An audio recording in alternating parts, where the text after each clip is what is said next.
Emily was not allowed to dive once again. The season had ended, permits are running out, and storms are coming in quickly. The crew of the Eroica wanted to begin winterizing the equipment because the pumps were barely sustaining pressure. Emily, though, couldn't get rid of a feeling. The sonar data from the day before didn't add up for some reason. The scan had revealed a dense, flat return at 80 feet deep. Something uniform, too neat, too purposeful, instead of the disorganized pattern of pay dirt. The sonar technician referred to it as probably bedrock when he brought it up again. Emily disagreed. After taking 2 looks at the readings, she uttered the words that divided her squad. "We're leaving again." They objected. One last dive. The pumps were getting too hot. Emily had already noted the coordinates, but the dredge frame was distorted from the previous storm. On the far side of their claim is Point Delta, a lost grid square. She instructed the deck crew to prepare the suction lines for a single pass and keyed the navigation system herself. After that, nobody said anything. They simply put on their suits. The tide window opened by mid-afternoon. Emily disappeared into the gray water. After falling over the side, it was a difficult descent. There was hardly any visibility. Using the handheld sonar as her only guide, she regulated her respiration. The trench below, a lengthy indentation extending from west to east, became visible. It was mostly broken rock and fine silt. The signal then shifted. The gadget let forth a metallic buzzing sound. Emily made a strong comeback, sweeping once more. The form was too exact to be organic. A rectangular bulk, perhaps 10 feet long, buried beneath gravel layers. She felt the edge of something smoother than the seafloor as she pressed her glove into the sand. A slight glimmer returned to her light as she shook off debris. She hesitated. It wasn't a rock. Using a weighted buoy to mark the location, Emily surfaced and reported her findings in steady, clipped tones. The deck crew looked at each other uneasily. They anticipated finding black sand and possibly some gold that had been left in the trench, not whatever it was. Nevertheless, she issued the command, "Run the suction slowly. Pay attention to my marker." The hose clanked with detritus as the pump began to pull, but the Salé box snagged something flat and dense instead of pay-ravel. The crew grew hushed as they dragged it onto the deck. It was a big, rusted metal plate with rough carvings and rounded corners. Emily leaned closer. Shallow stamps and faded letters, not from mining equipment or modern technology but from official embossing, ran across its surface. A layer of filth was scratched off by her. Underneath, the gold sheen wasn't entirely yellow. It was ancient yet refined, with the drab tone of alloyed bullion. It was verified by the metal test. The composition employed in minting at the middle of the 19th century was over 98% pure. Faint Latin letters, half erased by time, appeared along one edge. The team just stared. Beneath the gnome sea floor is Latin on a gold plate. When someone questioned whether it might have originated from a shipwreck, Emily remained silent. Rather, she concentrated on the dredge detector's readings. Then there was another ping, only a few feet apart. A trend was taking shape. Consistent, intentional, and too accurate to be chance, she decided. "Keep the hose steady," she instructed. The crew obeyed, saying, "Strip the layer above it." No widening, no moving the head. Clearer edges beneath the gravel are revealed with each suction pass. Slowly, the shape of a huge building that was stuck deep into the trench floor started to emerge. Age had turned the wood black, yet it was still intact because of the low oxygen and cold silt. Its sides were bound with iron bars that resembled skeletal armor. It wasn't a contemporary container, and whatever was underneath wasn't driftwood. This had been waiting unaltered for decades and was made to last. Although the sensors indicated that the construction was heavier than anticipated, Emily had the crane rig moved for lift. The handheld sonar's internal scans showed stacked density inside. Every layer was precisely aligned. One thing was obvious from the pattern: bars, not gold dust, not nuggets, bars. She didn't rejoice. The winch moaned under the weight as the box burst free of the seafloor, silt pieces clouding upward like smoke. She just said to the crew, "Bring it up slow." One corner gave apart halfway up. A dull metallic clatter struck the deck as the frame ripped open due to pressure and rust. Still clumped by time and salt, a number of brick-sized fused gold bars flowed from the aperture. The closest deckhand only gazed. Nobody said anything. Emily picked one up, turned it toward the light, and brushed the silt off. A tiny line of lettering was partially degraded and stamped across the surface. "Transport, U.S. Army, 1942. She stopped. This was not a gold mine. It wasn't local. This was bullion from the government, issued during a war. Carefully, she put it down and summoned a camera. Each bar had a consistent size, mark, and matching serial patterns. Before power cycling the dredge systems and securing the site, she logged each one. She returned to the cabin and opened military archives on her tablet, manually entering the serial sequences. A hit that matched the numbers on a 1942 wartime manifest surfaced in a matter of minutes. A package that was part of Operation Cinderville. The shipment was classified. During the battle, federal gold stockpiles were transferred north through Anchorage. However, the Aurora's Hope, the ship that carried it, had disappeared without a trace, just listed as missing at sea, with no wreckage or trash. Its last signal's coordinates were almost exactly the same as Point Delta, the trench they had been excavating. Emily was therefore not merely following an old pay streak. The transport she was seated on has never been located during the war. Implications struck instantly. If the package had been shared reserves, there may have been international participation, lost federal cargo, and possibly even military property. None of that was mentioned out loud by Emily. She just informed the team that they would proceed at dawn. Same location, same specifications. Nobody argued. What was below was beginning to weigh heavily. The surface had frosted over by morning. After using heaters to break through it, they lowered Emily once more while using a pressure monitor and a stronger cable. The dive followed the trench's edge and went deeper than before. The sonar revealed 40 meters of bottom covered in metallic trash. Broken plates, twisted rods, pieces of hull plating, and a whole debris field all led to the same conclusion. A vessel. Emily swung her light forward, steadying herself against a hill. There, beneath sedimentary layers, bronze fittings gleamed. They were clearly marine grade, not just trash or misplaced equipment. This was planned, deliberate, and systemic. Crushed under decades of weight, she moved closer, following the curvature of a bulkhead. She noticed containers packed firmly together, sealed under collapsed beams, inside a cavity where the armor had caved inward. Rectangular, metallic, and undamaged, each container was much too hefty to move naturally. Despite the wreck all around them, they were stacked in neat rows, virtually undisturbed. She used her tool to tap one. Through the water, the hollow ring reverberated. Her blood pressure jumped. The container, which had been sealed since the day it sank, still contained trapped air. After locking the locator beacon's frequency and pressing it into the hull, Emily performed one more scan before climbing aboard. Beyond her line of sight, the wreck curved westward along the trench. This was the main hold, the vault itself. If this was where the container they had previously rescued had originated from, she saw that the site contained much more than she had previously realized as a gleam of gold caught her light via a broken beam. The crew was silent, the frozen inlet cracking in the wind, and she broke the surface only to say, "We found the ship." It was more than simply lost gold. They had just started to unearth a wartime vault that had been sealed under decades of ice and sediment. Emily returned to the trench around dawn. The surface layer had frozen overnight, but the dredge remained in place. She carried strengthened oxygen and hydraulic cutters as she dropped, tied straight to the forward portion. The sealed compartment beneath the broken beam, which had caused her pressure readings to rise during the previous dive, was her goal.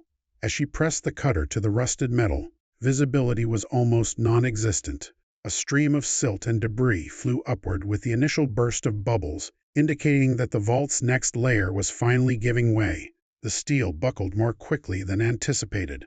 Her torch's glow swirled through a spray of fine gold dust that burst outward when the seal finally split. There was something in the container. It was heavy, piled high, full, and unaltered since the 1940s. As Emily carefully made her way inside, she noticed tidy rows of rectangular ingots that were uniform and dimly lit by her light. Black lettering was used to stamp each bar, San Francisco Federal Reserve. She picked one up and tipped it around in her palm. The weight told her everything, even through the gloves. Bullion that is pure. Before the war changed production, it was refined and stamped. For further confirmation, she shot video and logged the coordinates. The contents of the container weighed more than 3,000 pounds, according to her gauge. There was a vault throughout the bottom room. The hull surrounding her moaned as she reached farther. The structure had been eroded by the years, and the water pressure from the cracked seal was shifting the equilibrium within the trench. A tremor ran through the wall. Above, the deck gave a harsh creak. Then, there was a metallic crack and another section folded inward. She signaled the surface to haul quickly by grabbing her tether line. She was chased upward by the collapse in a silt and debris cloud. The crane hauled her onto the deck when she eventually broke the surface. Gold dust splatters on both of her gloves. Nobody said anything. They simply gazed at her suit's shimmering flecks. Gold bars that had been retrieved from the earlier lifts now covered half of the dredge deck. Some were completely clear, while others were still fused in groups. The markings were the same all throughout the hull, and each piece weighed about 40 pounds. Next were tests. The purity recorded by the onboard spectrometer was greater than 99%, surpassing any previous claimed claim. The alloy contained trace metals known as wartime stabilizers, which prevent gold from oxidizing when being transported by sea for an extended period of time. These pubs were full, with people who thought they would withstand anything. Emily tagged each sample with a corresponding serial pattern and organized the data herself. The bars all originated from a single, cohesive cargo, as evidenced by the numbers matching the identical sequence from the box that was previously retrieved. A smaller, sealed box that was recovered from inside the compartment included a variety of goods, including rings, insignias, medallions, and pure bullion, while the main cargo was pure bullion. The contents were intact, but dispersed inside cases lined with deteriorating velvet. Each item had two insignias, the double-headed crest of pre-Soviet Russia on one side and the American eagle on the other. These were not typical wartime honors. They may have been presents from diplomatic contacts during the early stages of the country's collaboration before relations broke off, serving as emblems of partnership. At that moment, Emily understood that she had discovered more than just a misplaced gold cargo, part of an unrecorded gold exchange intended to stabilize global reserves before, to the end of the war, it was a lost diplomatic consignment. Knowing that the ramifications could go well beyond any typical finding, she meticulously recorded every detail. They remained anchored even though the storm that night forced ice into the inlet. Before she could even get ready for the second dive at dawn, a radio message arrived. An incoming Coast Guard plane is asking for coordinates and recovery information. In a matter of hours, a cutter emerged on the horizon and rapidly approached. The crew looked at each other uneasily. No report had been sent. It had been someone else. Uniformed officers were already drafting manifests when the ship moored near the Heroica. Citing federal security procedures and maritime salvage rules, they boarded with obvious authority. There was no place for debate in the tone. For verification, they insisted that the seized package be turned over right away.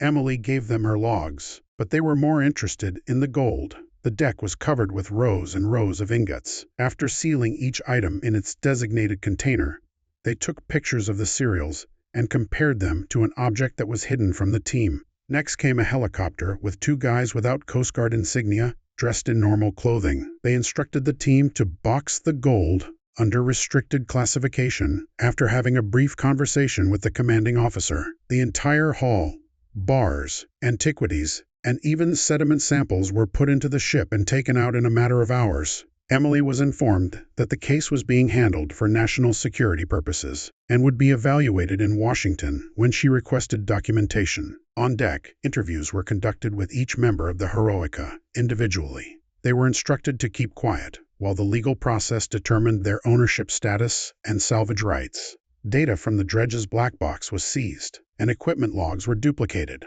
The rescue area surrounding Point Delta was immediately designated restricted, and attempts to get offload permissions from Nome Harbor were blocked. The cutter left in the evening with all of the recovered gold. All that was left were the impressions on the deck and the slight dust on Emily's gloves. The seizure was not officially documented, and there was nothing in the maritime records. Emily left a brief private note that evening. Down there, the vault is still there. Not all of it was taken by them. In a few days, she received indirect indications of ongoing activity. Expert divers in Nome reported witnessing military submersibles using the identical locations Emily had noted to return to the tunnel at night. Local fishers reported seeing engines humming far from any public pier and floodlights cutting across the icy inlet. Emily's former coworker, who is still doing freelance sonar mapping work, was able to send her encrypted updates since the stories were so persistent and swiftly circulated across the small communities. The evidence indicated that the authorities were not done with Point Delta, and the trench that had produced $90 million in gold was far from being thoroughly examined, even though official channels denied any operation. Sonar scans from the trench were included in the encrypted data files that the contact sent her in a matter of days. Emily looked at the grids right away. The data showed several anomalies beneath the main wreck, buried deeper than the initial box and the collapsed hull she had investigated. 3 separate metallic pockets emerged along a diagonal. Every pocket was isolated, covered in silt, and showed gold-like density. The idea of entire ingots remaining in place was suggested by one reading in particular, a layered signal that matched the precise density of Federal Reserve metal. The remainder looked like structural debris, most likely from the cargo containers or the ship itself. Now there were official restrictions on access to the trench. Unauthorized vessels were prohibited from approaching within a mile of the original location by Coast Guard notices. To keep the wealth out of civilian hands, any more dives would need certain federal permissions. Emily was aware that even if she were successful in making a legitimate return, nobody would trust what she had found in the absence of independent confirmation. Using what she could control, she made the decision to move swiftly. Samples have already been obtained. Emily hired a private laboratory to perform in-depth examinations on the residue that was gathered from her cell boxes and dredge hoses. She determined the elemental makeup, isolated metallic traces, and gave explicit directions. The report was back in a week. Tiny pieces of gold that were chemically equivalent to Federal Reserve reserves from the middle of the 20th century were found in the silt. This indicated that the dredge had disturbed the top layer of a much larger deposit, in addition to confirming the authenticity of the retrieved container. A different anomaly was also observed by the lab. Sediment layers beneath the surface may contain tiny pieces of bronze that resemble ship fittings, potentially hull plates, or container reinforcing. Emily deduced that less than half of the initial cargo had been taken prior to federal authorities' intervention. By combining the new data with her earlier sonar readings, the remainder were still buried behind heavy silt and ice deposits. In deeper locations, more entire ingots, still sealed in their original containers, lying undamaged beneath the trench bottom, were suggested by the metallic traces. If someone had the resources to go there, she calculated, the prospective haul could be worth more than several £1,000s. Emily kept working on her own mapping even though she was unable to access the main site. She delineated new locations along the trench and adjacent depressions using historical charts, dredge data, and modern sonar recordings. The pattern indicated that parts of the ship's cargo were dispersed within a designated arc as the main hold broke apart as the ship settled. She hypothesized that only surface-level recovery was explained by the federal seizure. Thanks to decades of sediment and ice, the deepest chambers stayed unaltered. Over the next few weeks, Dava reports began to come in. According to some, sonar echoes in the trench suggested perfectly formed hollow chambers that were not found in natural formations. Others proposed using low-frequency scans to find metallic glints beneath the ice. These unconfirmed rumors helped Emily stay focused. Despite her inability to dive, she was still able to remotely monitor the anomalies and produce an accurate map for any future operations. Her suspicions were confirmed by each fresh reading. The uppermost stratum of what was buried was symbolized by the formal haul. Emily diligently documented everything, pointing out discrepancies between sonar anomalies, FBI records, and her recovered stuff. She highlighted the connections between the original vessel's structural remnants, gold purity, and sediment composition. Each silt layer and fragment revealed a piece of the story that was left out of federal records. According to the data, a multi-tonon payload was still buried beneath the ice shelf, awaiting favorable circumstances for a safe recovery. Emily kept a separate log of the surrounding areas under different coordinates, even though the Point Delta site was now considered a dangerous zone. With the accuracy of military surveying, these were mapped. Projected sediment density, estimated depth layers, and longitudinal and latitudinal markers, with the knowledge that the full scope of the wreck and its concealed cargo could eventually be confirmed. She kept the documents confidential but kept them up to date. There was something shocking about Emily's records, even after the federal takeover. The remaining amount, which is still unaltered beneath the trench, could have dwarfed the original recovery if $90 million had just come from the surface layer. Several more multi-tonon pockets, each containing pure bullion, undamaged boxes, and historical relics, may exist, according to calculations based on sediment volume, sonar density data, and known cargo distribution. The primary treasure was still there, buried, safe, and almost unnoticeable without accurate sonar mapping, despite the site having been partially plundered. Emily's last words were a mixture of caution and excitement. She documented every detail of her new sonar readings, private lab analyses, and dredge retrieval. She already had one of the biggest wartime gold hauls ever recorded in Nome, thanks to the Point Delta Trench, but there was only one grim line left in her notes. What's still buried beneath is much larger than the $90 million that came from the surface layer. The truth was verified by each scan, residue sample, and abnormality. The trench's most profound mysteries were still concealed beneath sediment, ice, and federal regulations, and Point Delta was far from depleted. Her work concluded with possibilities rather than conclusion. Even if the federal government took over right away, the evidence she had gathered could not be destroyed. She knew the location still held untold treasure, so she kept recording, analyzing, and strategizing. Under the ice shelf, several layers of gold, diplomatic relics, and undamaged ship cargo were hidden, waiting to be unlocked by someone with the know-how, resources, and willpower. All measurements and anomalies indicated the same reality. The legacy of the Aurora's hope was far from being fully exposed, and Point Delta was only partially uncovered. The most thorough description of the trench ever documented was created by combining Emily's logs, confidential lab data, and encrypted sonar files. In addition to recording recovered bullion, it verified that a significant amount of the World War II shipment had not been damaged. She projected the scale in her notes. Several metallic pockets, each holding hundreds of pounds of gold, and the containers are still intact due to structural remnants. Every scan revealed an exact plan that echoed the original ship hold, like a hidden vault.